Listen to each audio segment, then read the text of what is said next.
தேவனுடைய ஆலயத்தில் எப்படி இருக்கிற?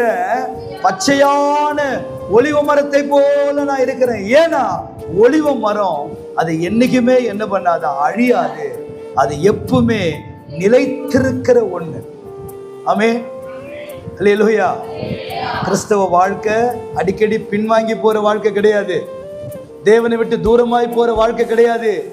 நீங்களும் நானும் கர்த்தருடைய ஆலயத்தில் எப்படி இருக்கிறோமா? பச்சையான ஒலிவ மரம். ஒலிவ மரத்தினுடைய இலை எப்படிப்பட்டது தெரியுமா? எவ்வளோ பிரச்சனைகள் வந்தாலும், எவ்வளோ சோதனைகள் வந்தாலும், எவ்வளோ பாடுகள் வந்தாலும், எவ்வளவு உபத்திரவங்கள் வந்தாலும், எவ்வளவு கஷ்டங்கள் வந்தாலும் ஆண்டவரை விட்டு பின்வாங்கி போகாமல் நிலைத்திருக்கிற ஒரு மரம் தான் ஒலிவ மரம். ஆகினால நீங்களும் நானும் அழியாதிருக்கிற ஒலிவ இலையை போல நம்ம இருக்கிறோம். அல்லேலூயா.